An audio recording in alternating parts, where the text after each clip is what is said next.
then we are fighting. Finally, the time has come. It has been approved by the government of India. For this occasion, we have invited all 197 world leaders, presidents and prime ministers. Till date, 28 of them have confirmed just in the last 1 week to come physically to attend this conference in Hyderabad, which is itself is a miracle. But the Honorable Chief Minister of Telangana, Mr. K. Chandrasekhar, has not yet confirmed his attendance as guest of honor. We were told to invite him as a chief guest. We have agreed to invite him as a chief guest for this occasion on October 2nd, Sunday evening from 5 p.m. to 9 p.m., which the world will be broadcasting live to all the nations. And my good friends and followers, well over 100 crore people around the world, as it is Sunday, in more than 1 crore churches and temples and houses of worship locations, will be broadcasting live through via satellite in their churches. We have done this many times from India. We did it in 2002 from Chennai. Lakhs of people attended. Chief ministers and members of parliament and 17 political party leaders, celebrities have attended. You might have seen it. And that stopped India-Pakistan war in June 2002.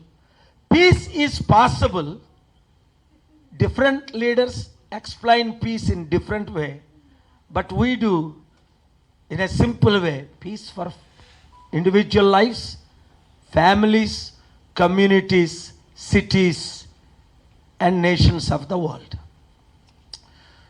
Day before yesterday night, suddenly it clicked in my heart and mind to call my good friend Professor Kodandram and asked him, what shall we do? And I gave him the good news. At night, 9 p.m. He said, let's do it on Wednesday. And immediately, as soon as he confirmed, then I called my other good friend, Member of Parliament, ex-MP, Hanumantra Garu. He confirmed. Then I called immediately Justice Chandrakumar Garu. I never spoke to him before, but he graciously confirmed. Then I called other good friend J.D. Lakshminarayan Garu. He also confirmed. He arrived from Rajamandri. Then last night when I called Gaddar Garu, immediately he started singing song, Anna, beautifully, and he confirmed. Then I called Mallu Ravi Garu, my old friend. In 2008 we met in person. He graciously confirmed. Then I called Sister Vimalakka.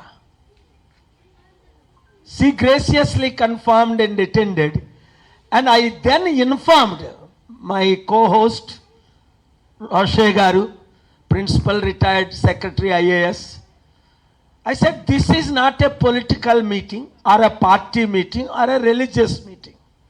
This is pure non-political, non-religious meeting focusing on peace in the world and India's role, as I have done 2,200 rallies, summits, conferences in 155 countries since 1981 November.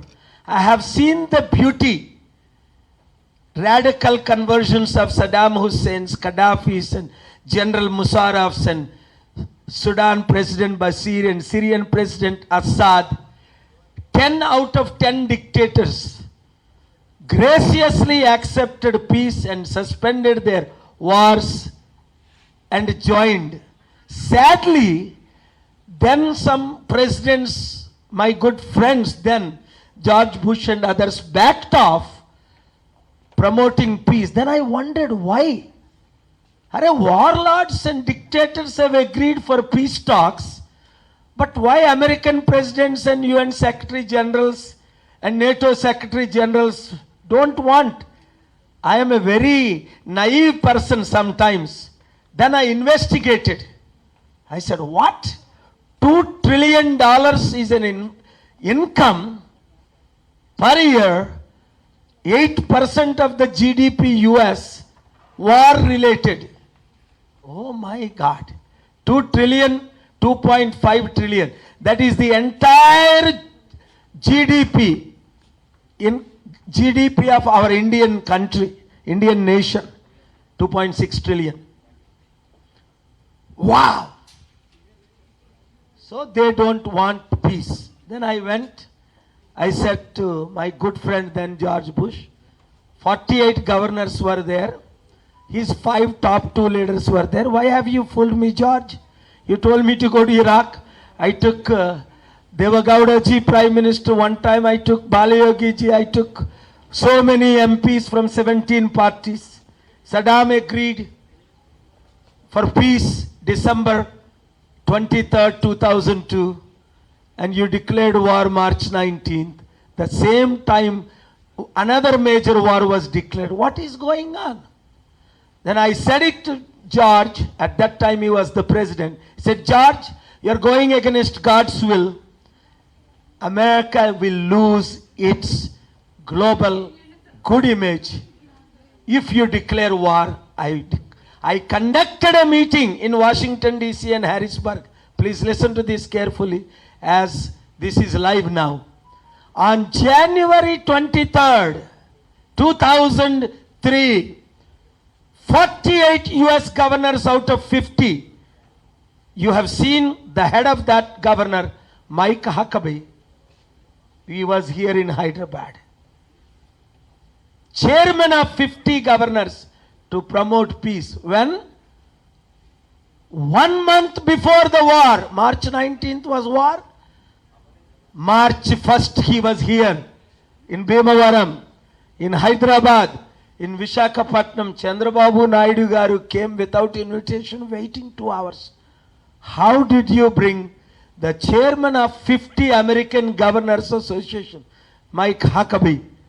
I said he was a small pastor, 200 member, came to me to endorse, lakhs of people supported. He became the governor. God's grace and our prayers.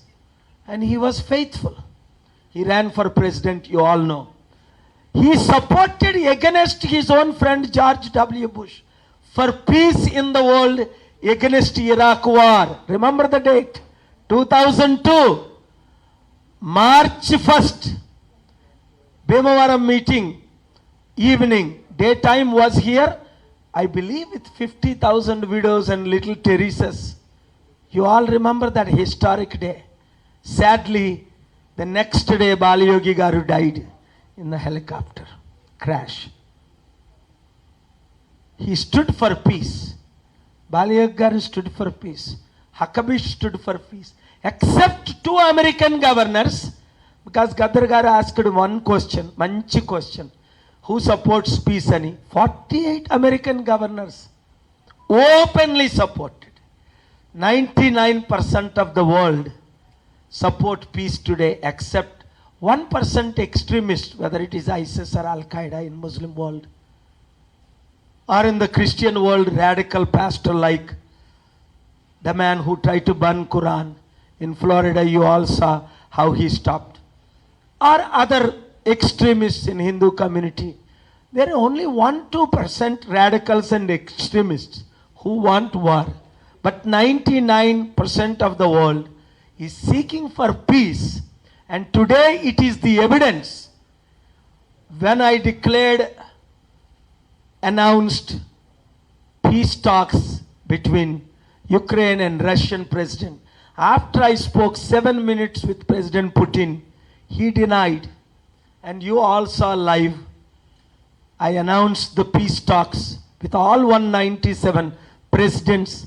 Personally spoken to 141. all have unanimously, just like you, 8 out of 8. I invited 8, all 8 of you came without saying no, except D. Srinivas Garu, Narayan Garu, Communist Party leader, could not come because of his national